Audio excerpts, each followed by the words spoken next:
Assalamualaikum warahmatullahi wabarakatuh. Hello students. Okay, now we are going to learn about descriptive text. Jadi, sekarang kita akan belajar tentang descriptive text ya, Nak. Oke, tujuan pembelajaran kita yaitu siswa dapat mengidentifikasi fungsi sosial, struktur teks, dan unsur kebahasaan teks interaksi transaksional, lisan dan tulis yang melibatkan tindakan memberi dan meminta informasi terkait dengan tingkah laku, tindakan, fungsi orang, binatang, ataupun benda. Oke, dan what is descriptive text? Descriptive text is a kind of text that describes a particular person, animal, or things. Jadi, descriptive text itu adalah sebuah teks yang menggambarkan orang, hewan, atau benda secara terperinci. The purpose. The purpose of descriptive text is to describe someone or something specially to the readers in particular or details. Jadi, tujuan dari descriptive text itu yaitu untuk menggambarkan, ingat ya Nak, menggambarkan seseorang atau benda secara spesifik kepada pembaca dalam ruang lingkup yang terperinci. And then generic structure. Struktur teksnya ya. The generic structure, the first is identification or general classification. It's a part of paragraph which introduce the character. Jadi berisi tentang identifikasi hal yang akan dideskripsikan. Itu adalah bagian dari identification. And the second is description.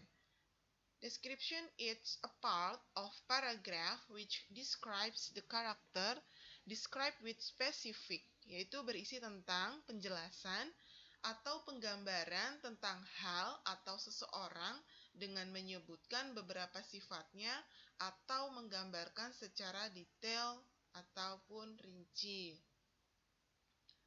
Ingat ya, jadi generic structure dari descriptive text itu ada dua. Yang pertama identification dan yang kedua description.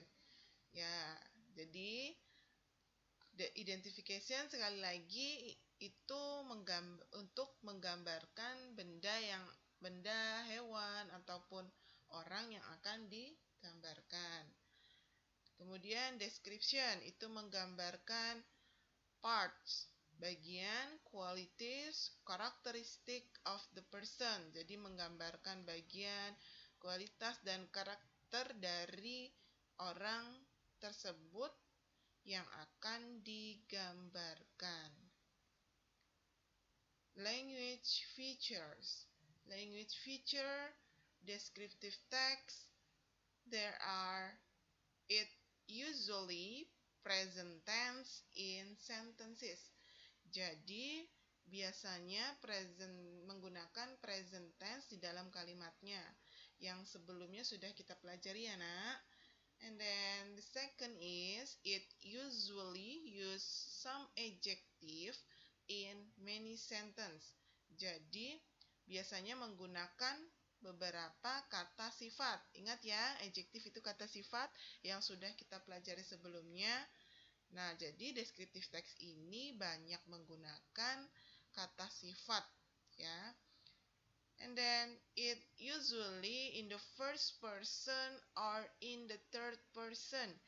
Itu biasanya menggunakan orang pertama, first person, atau orang ketiga. Jadi gini, first person itu, for example, kita akan menceritakan benda kesukaan kita. Contohnya, my doll, boneka saya.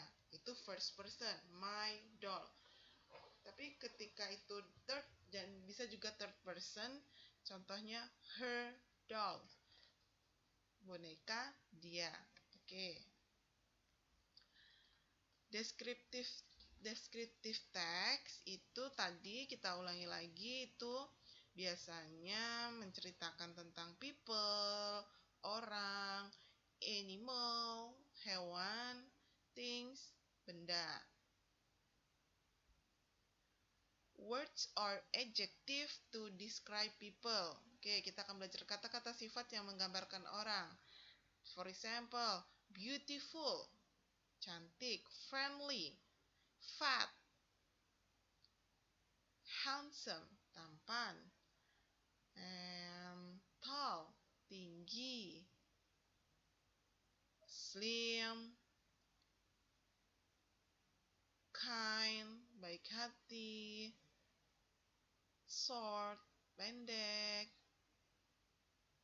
young, muda. Nah, itu tadi yang menggambar kata sifat yang bisa menggambarkan orang, to describe people.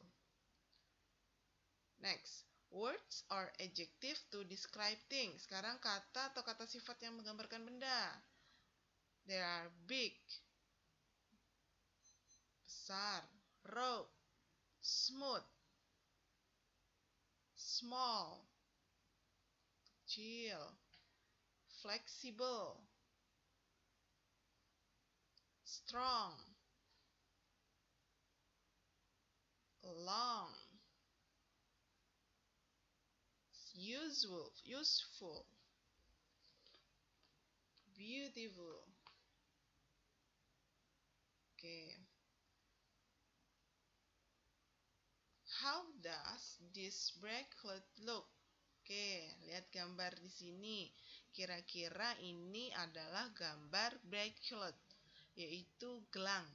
Bagaimana kamu melihat gelang ini? Oke, yang pertama itu digambarkan it is beautiful. Itu cantik. Yes. And then it looks shiny. Itu terlihat berkilauan, mengkilat. Yeah.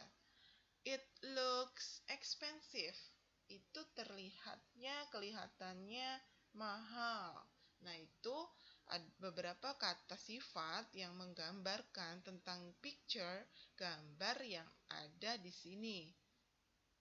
Oke, and then how does this house look? Nah, do you know what is the picture? Yes, it is a house. Jadi ini adalah gambar rumah. Bagaimana coba kamu menggambarkannya? Oke, it looks cozy.